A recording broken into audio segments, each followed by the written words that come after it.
ਸੇਵੀਆਂ ਇੰਨੀਆਂ ਕੁੜਕਣੀਆਂ ਬਣੀਆਂ ਆ ਦੇਖੋ ਆਵਾਜ਼ ਆਉਂਦੀ। ਇਹਨੂੰ ਤੁਸੀਂ ਸ਼ੀਸ਼ੇ ਦੇ ਕੰਟੇਨਰ ਵਿੱਚ ਪਾ ਕੇ ਮਹੀਨੇ ਬਾਅਦ ਖਾ ਸਕਦੇ ਹੋ ਤੇ ਖਾ ਕੱਢੋ ਤੇ ਖਾਓ ਤੇ ਇੰਜੋਏ ਕਰੋ। ਥੈਂਕ ਯੂ ਜੀ। ਸਤਿ ਸ਼੍ਰੀ ਅਕਾਲ ਜੀ। ਅੱਜ ਆਪਾਂ ਬਣਾਵਾਂਗੇ ਵੇਸਣ ਦੀਆਂ ਨਮਕੀਨ ਸੇਵੀਆਂ। ਇਹ ਦੇਖੋ ਜੀ ਸੇਵੀਆਂ ਦੀ ਰੈਸਪੀ। ਇਹ ਆਪਾਂ ਲਿਆ 1 ਕਟੋਰੀ ਵੇਸਣ, ਇਹ ਆਪਾਂ ਲਿਆ 2 ਚਮਚੇ ਆਇਲ ਦੇ, ਇਹ ਆਪਾਂ ਲਿਆ ਨਮਕ ਟੇਸਟ ਅਨੁਸਾਰ, ਅੱਧਾ ਕੁ ਚਮਚ ਹਲਦੀ ਦਾ ਲਿਆ, ਅੱਧਾ ਕੁ ਚਮਚ ਅਜਵਾਇਣ ਤੇ ਅੱਧਾ ਚਮਚ ਕਾਲੀ ਮਿਰਚ ਦਾ ਪਾਊਡਰ। ਤੇ ਇਹ ਆਪਾਂ ਮਸ਼ੀਨ ਲਈ ਜਿਹਦੇ ਨਾਲ ਆਪਾਂ ਸੇਵੀਆਂ ਕੱਢਣੀਆਂ। ਤੇ ਆਪਾਂ ਇਹ ਲਿਆ ਬੋਇਲ, ਇਹਦੇ ਵਿੱਚ ਪਾਵਾਂਗੇ ਵੇਸਣ। ਇਹ ਜੇ ਆਪਾਂ ਵੇਸਣ ਪਾਤਾ, ਨਾਲ ਹੀ ਆਪਾਂ ਪਾਵਾਂਗੇ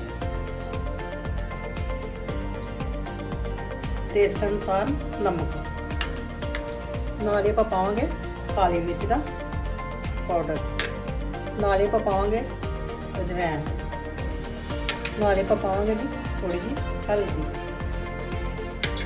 ਇਹਨੂੰ ਹੁਣ ਆਪਾਂ ਚੰਗੀ ਤਰ੍ਹਾਂ ਹਿਲਾਵਾਂਗੇ।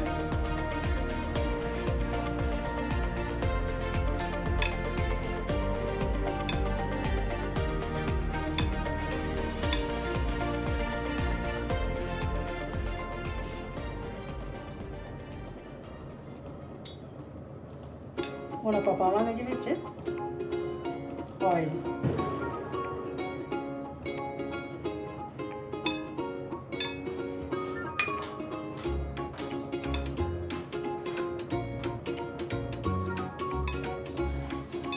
ਆਇਲ ਚੰਗੀ ਤਰ੍ਹਾਂ ਲਾ ਲਿਆ ਤੇ ਸਾਰੇ ਮਸਾਲੇ ਰਲਾ ਲਏ ਵਿੱਚ। ਆਪਾਂ ਹੁਣ ਇਹਦਾ ਇੱਕ ਵਧੀਆ ਜਿਹਾ ਪਾਣੀ ਪਾ ਕੇ ਡੋ ਤਿਆਰ ਕਰਾਂਗੇ।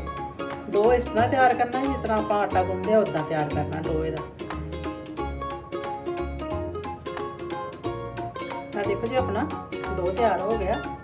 ਆਪਾਂ ਹੁਣ ਇਹਨਾਂ ਦੇ ਪੇੜੇ ਬਣਾ ਲੈਣੇ, ਛੋਟੇ ਛੋਟੇ ਪੇੜੇ ਬਣਾ ਕੇ ਤੇ ਇਦਾਂ ਰੱਖ ਲੈਣੇ ਆ। ਹੁਣ ਆਪਾਂ ਪਾਵਾਂਗੇ ਇਹ ਮਸ਼ੀਨ ਵਿੱਚ ਇਹਨੂੰ ਇਦਾਂ ਕਰਕੇ ਪਾ ਲੈਣਾ। ਆ ਦੇਖੋ ਆ ਪੈ ਗਿਆ ਵਿੱਚ। ਆਪਾਂ ਹੁਣ ਆਟੇ ਨੂੰ ਇਦਾਂ ਵਿੱਚ ਪਾ ਦੇਣਾ।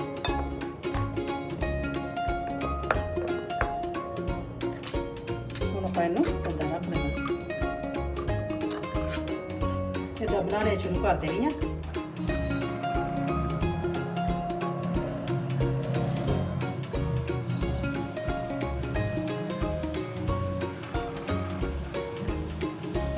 ਆਪਣੀ ਸੇਵੀਆਂ ਇਸੇ ਤਰ੍ਹਾਂ ਹੀ ਬਣ ਕੇ ਕੁਰਕੜੀਆਂ ਤਿਆਰ ਹੋ ਗਈਆਂ। ਦੂਸਰੀਆਂ ਪਾਵਾਂਗੇ ਵਿੱਚ, ਤਿਆਰ ਕਰਾਂਗੇ।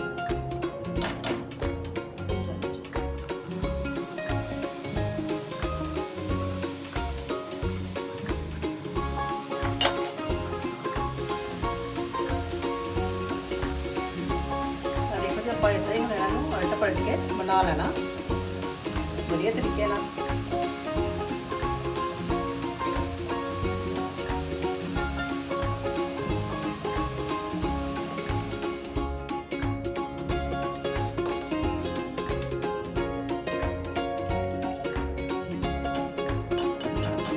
देखो जी आप इस तरह ही सारिया सेवियां बना लैनिया जी। ते बना के फिर मैं तुहानूं दस अपने बेसन दी नमकीन सेवियां बन के पंजाबी स्टाइल च तैयार हो गई जी। ते तुसीं भी इस तरह ही बनाओ ते बना के ये चाह भी बहुत स्वाद लगदी है। ते घर दी बनी दी चीज़ है, बाहरों खाण दा समान ही है। ते घर दी बनी चीज़ है, बहुत वधिया बनिया सेवियां, बड़िया टेस्ट है। इंजॉय करो, नाल ही मेरी वीडियो लाइक करो, नाल ही शेयर करो, नाल ही मेरे चैनल सबसक्राइब करो जी। धन्यवाद जी। कल फिर मिलांगे नवी वीडियो नाल, नवी रेसिपी नाल। सत श्री अकाल जी।